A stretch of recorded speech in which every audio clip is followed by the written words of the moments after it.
Well, there are many that are part of the traditional, as you put it, pageantry of the inauguration of the President of the United States. It begins with today. The President-elect and Vice President-elect arrived to Washington, D.C., and they lit candles of remembrance at the Lincoln Memorial, a beautiful, beautiful ceremony.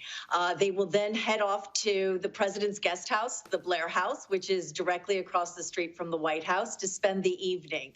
And then early tomorrow morning, they will wake up. Now, traditionally, what would happen is they would go to a prayer breakfast, and then thereafter they would head to the White House to be greeted by the current sitting president and First Lady, and have a really cordial, very traditional coffee. And it's symbolic, and it's symbolic for so many reasons. It's creating a bridge between two administrations. It's showing this peaceful transfer of power, and yet we won't have that experience because President Trump has made the decision not to attend the inauguration ceremonies of President-elect Biden, and will be leaving town quite early. But then thereafter, the President-elect and Dr. Jill Biden, along with our new Vice President-elect Kamala Harris, historic figure, and her husband will head up to the Capitol, and they will be greeted by members of Congress and all other former U.S. presidents and first ladies for the administration of the oath of office. So a lot of symbolic moments you talked about, but the oath of office there, if all hell does break loose, I'm certainly not wishing that, but there's no certainty right now. What has to happen to make Joe Biden president and Kamala Harris vice president? Strip everything else out. What has to happen in an official legal sense?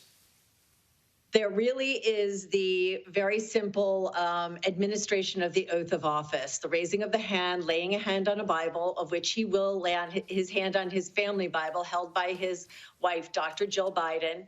And the oath will be administered by the Chief Justice of the Supreme Court, John Roberts.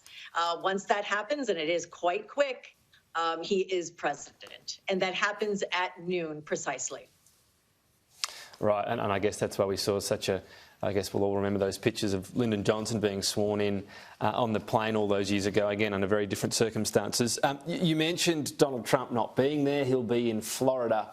What's the precedent for a president taking this attitude, I suppose? Well, it's very rare indeed, and it actually has not happened in over 150 years of our history. The tradition of the handing over the mantle, the creating of a bridge between one administration to the next is a hallmark in a stable democracy such as the United States. And the symbolism is quite strong. Regrettably, President Trump has chosen not to adhere to these traditions, and will be leaving early to return to Florida, or go to Florida. I guess he's not returning to New York City. But it is quite unfortunate. It has only occurred 3 times in U.S. history. And in terms of the security threat that is being catered for, and I'm talking not just the COVID threat, we knew crowds were going to be down, but that sort of security cloud, has there been anything like that since perhaps, Abraham Lincoln? That's exactly right. There really has not been a show of force that we are seeing on the Mall currently. It is quite extensive.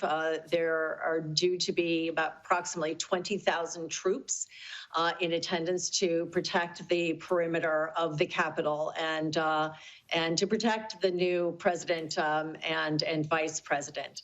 The ceremony has traditionally always been overseen by the United States Secret Service. It is their duty to, once the president-elect takes on that position, they begin their service to Joe Biden and to Kamala Harris, and that service only builds over time, and then they also will take on the perimeter.